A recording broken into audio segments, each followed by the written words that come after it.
Namaskar. This is Rohit Vaidya with the Florida Satsang Group. Our program today will consist of 3 items. We will first have a rendition of Arunachala Ashtakam by Mathirathana. That will be followed by a talk by me. And we will conclude with a Sadhu Om composition sung again by Mathirathana. ஓம் நமோ பகவதே ஸ்ரீரமணாய. ஸ்ரீரமண பகவான் அருளிய அருணாச்சல அஷ்டகம். அறிவருகிரியன அமர்தரும் அம்மா, அதிசயம் இதன் செயல் அறிவரிதார்க்கும்.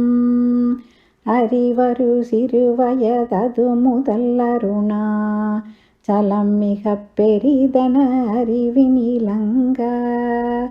அரிகிலன் அதன் பொருள் அது திருவண்ணா, மலையென ஒருவரால் அறிவுற பெற்றும். அறிவினை மருளுரு தருகினில் ஈர்க்க, அருகுறும் அமயமிதாச்சலமா கண்டேன். கண்டவன் எவன் எனக் கருத்தினுள் நாட, கண்டவன் இந்திட நின்றது கண்டேன். கண்டனன் என்றிட கருத்தளவில்லை, கண்டிலன் என்றிட கருத்தழுமாறன். விண்டிது விளக்கிடும் விரலுருவோனார், விண்டிலை பண்டு நீ விளக்கினை என்றால்.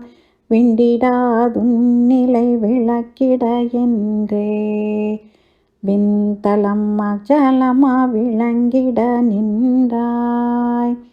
நின்னையான் உருவென எண்ணியே நன்ன, நிலமிசை மலையெனும் நிலையினை நீதான். உன்னுரு அருவென உன்னிடன் வெண்ணோ, குற உலகலை தரும் ஒருவனை ஒக்கும். உன்னுரு உணலற உன்னிட முன்னீர், உரு சருக்கரை உரு என உருவோயும். என்னையான் அறிவுற என்னொரு வேறே, விருந்தனை அருணவான் கிரியன இருந்தோய். இருந்தொளிர் உனை விடு தடுத்திடல் தெய்வம், இருட்டினை விளக்கெடு தடுத்திடலே கான். இருந்தொளிர் உனையறி உறுத்திடற்கென்றே, இருந்தனை மதந்தொறும் விதவித உருவாய். இருந்தொளிர் உனையறிகிலரெனில் அன்னோர், இரவியின் அறிவரு குருடரேயாவார். இருந்தொளிர் இரண்டர எனதுளத்தொன்றாய், இணையரும் அருணமாமலையெனும் மணியே. மணிகளில் சரடன உயிர்த்தொரும் நானா, மதந்தொரும் ஒருவனாய் மறுவினை நீதான். மணி கடைந்தன மனம் மனமெனும் கல்லின், மறுவர கடையனின் அருளொளி மேவும். மணியொளி என பிரிதொரு பொருட்பற்று, மறுவுரல் இளை நிழல் படிதகட்டின்வின். மணியொளி பட நிழல் பதியுமோ உன்னின், மறுபொருள் அருணனல் ஒளிமலை உண்டோ. உண்டொரு பொருள் அறி ஒளி உளமேனி, உளதுனில் அலதில அதிசய சக்தி. நின்றனு நிழல் நிறை நினைவறிவோடே, நிகழ்வினை சுழலிலன் நினைவொளியாடி. கண்டன நிலர்ச்சக விசித்திரம் உள்ளும், கண்முதல் பொறிவழி புறத்துமோர் சில்லா. நின்றிடு நிழல் பட நிகரருட்குன்றே, நின்றிட சென்றிட நினைவிட இன்றே. இன்றகம் எனும் நினைவெனிற்பிற ஒன்றும், இன்றது வரை பிற நினைவெழில் ஆர்க்கு. ஒன்றகம் உதித்தலம் எது என உள்ளாழ்ந்துளத்தவி சுரின்னொரு குடை நிழற்கோவே. இன்றகம் புறம் இரு வினையிரல் ஜன்மம் இன்பு துன்பு இருள் ஒளி எனும் கன இதயம். அன்றகம் அச்சலமா நடமிடும் அருண மலையெனும் எலையரும் அருளொளி கடலே. கடல் எழும் எழிலியால் பொழி தரும் நீர்தான் கடல் நிலை அடைவரை தடை செய்யின் நில்லாதுடலுயிர் உணிலெழும் உனையுருவரையில் உரு பல வழிகளில் உழலினும் நில்லாதிடவெளி அலையினும் நிலையிலை பொள்ளு கிடநிலம் மலதிலை வருவழி செல்ல கடனுயிர் வருவழி சென்றிட இன்ப கடல் உனை மறுவிடும் அருணபுதரனே. அருணபுதரனே, அருணபுதரனே.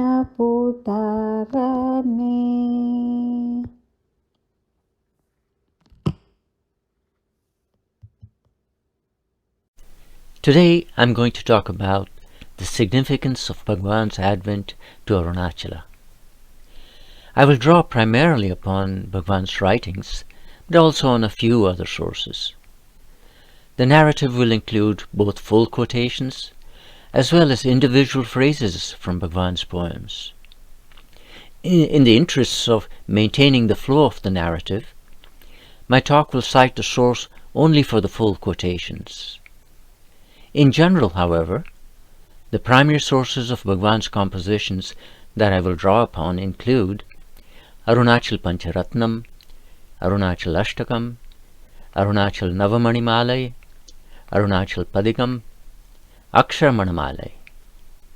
Other sources include Arunachal Mahatmyam, Arunachal Puranam, and anecdotes from various devotees.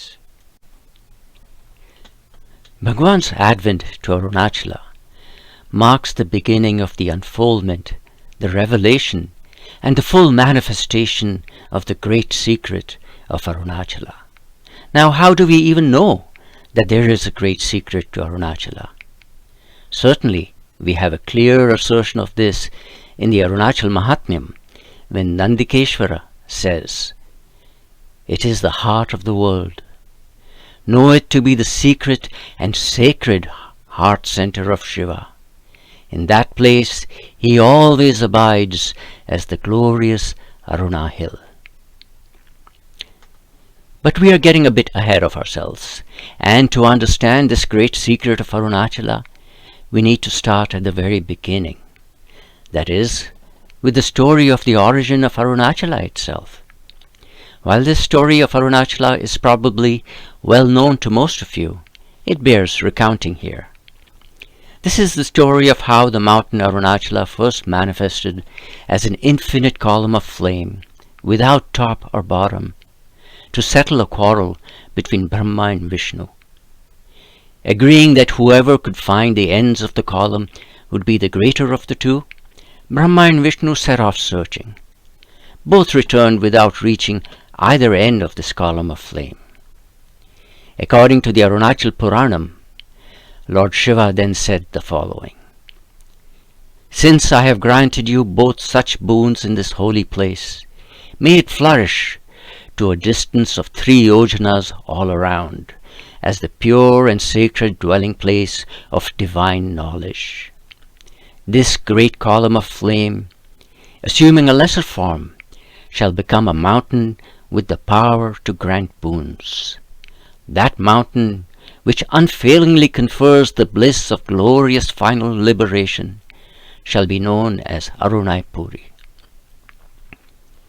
The Arunachal Puranam continues, "When the Lord had finished speaking, that pillar of fire shrank and became a mountain. When Holy Mal and Ayan, which are names of Brahma and Vishnu, saw how it shone out, spreading its beautiful rays far and wide, they made obeisance to the Lord and said, It is not possible for the gods and ourselves to approach and gaze upon its brilliance. Let it be a simple mountain, concealing within itself all those countless fiery rays. Here it is important to understand that in the act of manifesting in this spot as a simple mountain, the Lord, who is none other than the Supreme Self, pervades each of the realms and dimensions of being between that infinite Supreme Self and our gross material realm. It is thus that in the Arunachala Mahatmyam, the Lord Shiva says, "Though in fact fiery, my lackluster appearance as a hill on this spot is an act of grace and loving solicitude for the maintenance of the world. Here I always abide as the great Siddha. Remember that in the interior of my heart is transcendental glory with all the enjoyments of the world also." Of crucial significance here is that through every dimension of being, the power and grace of Arunachala Shiva manifests unmediated, unfiltered, and unobstructed by any limitations that typically pertain to each dimension. Bhagavan has given us numerous hints, suggestions, and indeed even explicit testimony to this in his various compositions. So in Arunachala Ashtakam, Bhagavan has sung, "You alone exist, O heart, the radiance of awareness. In you a power mysterious dwells, a power which without you is nothing. From it there proceeds, along with the perceiver, a series of subtle shadowy thoughts which, lit by the reflected light of mind, amid the whirl of prarabdha, appear within as a shadowy spectacle of the world, and appear without as the world perceived by the five senses, as a film is projected through a lens. Whether perceived or unperceived, these are nothing apart from you, O Hill of Grace." In other compositions, Bhagavan has variously described Arunachala as follows: "Ether, air, fire, water, earth, all living beings and material objects are nothing but you and you alone, O Pure One, all-embracing light. O Mountain of Light, whose spreading rays engulf all things. Like the string that holds together the gems in a necklace, you it is that penetrate and bind all beings and the various religions. Truth at once transcendent and immanent. Subtle ethereal being, expanse of grace more subtle than the ether." Bhagavan has also sung about Arunachala's action as the action of the heart.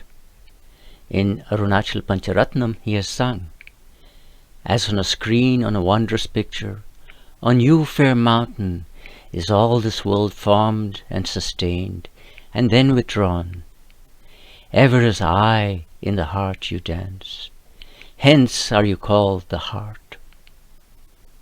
Similarly, in various other compositions, he has described Arunachala as ocean of compassion manifesting as a mountain, embodied love, O bliss that springs from love, nectar welling up in lovers' hearts, soul attracting mountain magnet, life destroyer shining in the heart. Turning now to Bhagavan. As we know, Bhagavan had his death experience in Madurai when he realized his true, essential nature as the Supreme Self. B.V. Narasimha Swami has provided the following account of what Bhagavan said regarding the subsequent days. "After the awakening into the new life, I would go almost every evening to the temple. I would go alone and stand before Shiva or Meenakshi or Nataraj or the 63 saints for long periods. I would feel waves of emotion overcoming me. The former hold, alamban, on the body had been given up by my spirit, since it ceased to cherish the idea, I am the body, the Dehatma Buddhi. The spirit therefore longed to have a fresh hold, and hence the frequent visits to the temple and the overflow of the soul in profuse tears. This was God's play with the individual spirit. About 6 weeks after his death experience, Bhagwan left Madurai and came to Arunachala. With reference to this event, Professor K. Swaminathan once observed, "Great things happen when man and mountain meet, and the timeless breaks into time." With this advent, Bhagwan was utterly and completely absorbed by Arunachala. In Aksharamanamala, he has sung, "To you, as to my only God I came, O Arunachala, and me you have totally destroyed. To feed on you I came, O Arunachala, but I have become your food, and am now at peace. As I thought of you, and so got caught in the web of your grace, you like a spider held me tight and consumed me, O Arunachala." We know, however, that the essential unity and identity of Bhagwan and Arunachala as the Self-Supreme had already taken place with Bhagwan's death experience in Madurai.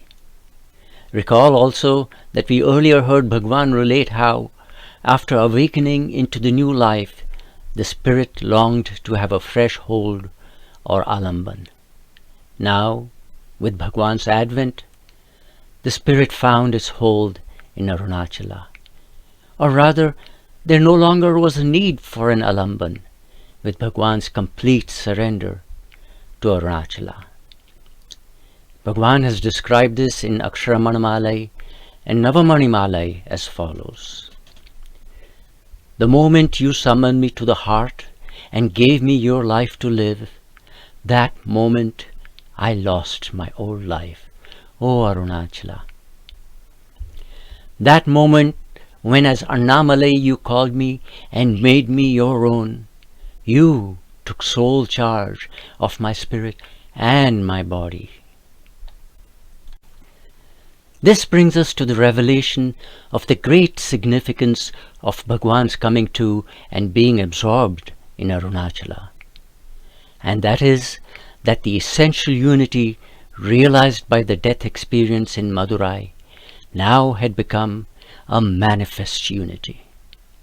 That is, Bhagwan's entire being now had merged with Arunachala in complete identity with the pure and total manifestation that is Arunachala. So now, just as Arunachala pervades every level of being through to the gross material form, Arunachala Ramana now too exemplified and manifested that attribute. This is the blessing and grace of Arunachala Ramana to humanity. Indeed, Bhagwan's guidance and grace is not limited to just our gross material level of being, but he is also active in other more subtle dimensions between the Supreme Self and our gross material level. Again, we have Bhagwan's own words to attest to this. In an article in the Mountain Path from April 1973, M. Anantanarayan Rao wrote the following. Some years ago, when Sri Bhagwan was sitting with the devotees in the old hall in the ashram, he described a vision he had. He saw that the Arunachal hill was hollow, and in it stood a beautiful town with tanks and gardens. In one of the gardens he saw a big gathering of sadhus and sannyasis. It was a conclave presided over by a sannyasi. He recognized in the gathering many familiar faces of the devotees who were then sitting in the hall. When he looked at the person presiding over the conclave, he recognized him as himself. More relevant for us, Bhagwan's continued presence in the lives of devotees up to the present day only is further evidence of his action not being limited by any level of being or upadhi.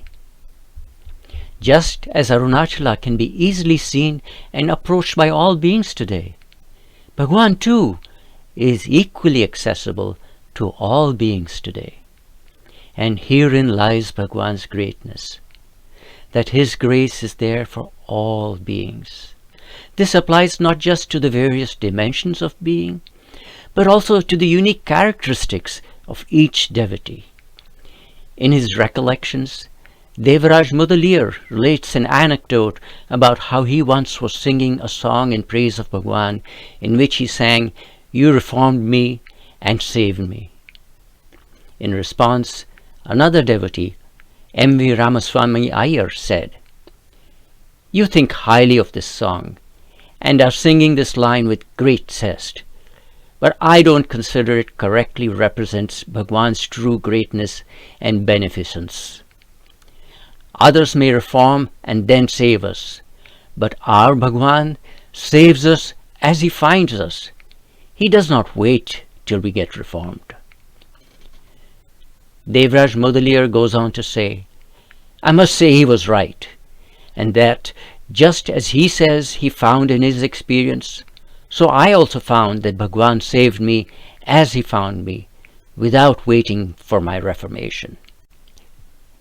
Each of us is a unique combination of samskaras, vasanas, predispositions, conditioning, circumstance, life experience, personal history.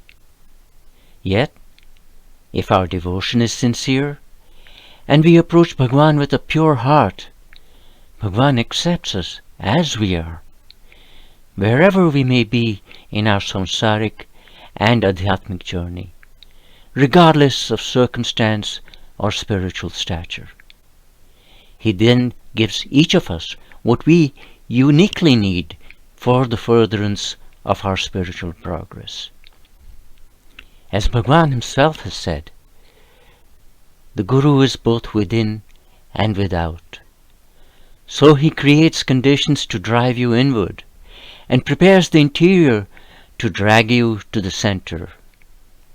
Thus, he gives a push from without and exerts a pull from within, so that you may be fixed at the center. This is the grace of the Guru. This again is testimony to Bhagwan Arunachala Ramana not being limited to any state of being, and his being available to all devotees who approach him with complete sincerity. This is the greatness of our Bhagwan Arunachala Ramana. This is the significance of his advent, the revelation of the secret of Arunachala, and the manifestation of the grace of Arunachala Ramana. Om Namo Bhagavate Shri Ramanaya. Om Namo Bhagavate Shri Ramanaya. This song is from Sadhu Om Swami. Annamalai தனிலே அமர்ந்திருக்கும் அரசே, அண்ணாமலை தனிலே அமர்ந்திருக்கும் அரசே, ஆனந்தமான வாழ்வை அடியேனுக்கு அருள் செய்வாய், ஆனந்தமான வாழ்வை அடியேனுக்கு அருள் செய்வாய், அருள் செய்வாய் ரமண தேவா, அருள் செய்வாய் ரமண தேவா, அருள் செய்வாய் ரமண தேவா, அருள் செய்வாய் ரமண தேவா. எங்கும் நிறைந்திருந்தே ஏகமாயானவரே, எங்கும் நிறைந்திருந்தே ஏகமாயானவரே, ஏகம் நிறைந்த என்னை இன்பமடைய செய்வாய், ஏகம் நிறைந்த என்னை இன்பமடைய செய்வாய். அருள் செய்வாய் ரமண தேவா, அருள் செய்வாய் ரமண தேவா, அருள் செய்வாய் ரமண தேவா, அருள் செய்வாய் ரமண தேவா. சொல்லி விளக்க உன்னை சொற்களுண்டோ உலகில், சொல்லி விளக்க உன்னை சொற்களுண்டோ உலகில். ஜோதியுள் ஜோதியாக ஜொலிக்கும் சுயஞ்சுடரே, ஜோதியுள் ஜோதியாக ஜொலிக்கும் சுயஞ்சுடரே. அருள் செய்வாய் ரமண தேவா, அருள் செய்வாய் ரமண தேவா, அருள் செய்வாய் ரமண தேவா, அருள் செய்வாய் ரமண தேவா. ரமண தேவா ரமண தேவா, ரமண தேவா ரமண தேவா, ரமண தேவா ரமண தேவா, ரமண தேவா ரமண தேவா, ரமண தேவா ரமண தேவா, ரமண தேவா ரமண தேவா. This concludes the Florida Satsang Group program. Handing over now to the Spanish Satsang Group.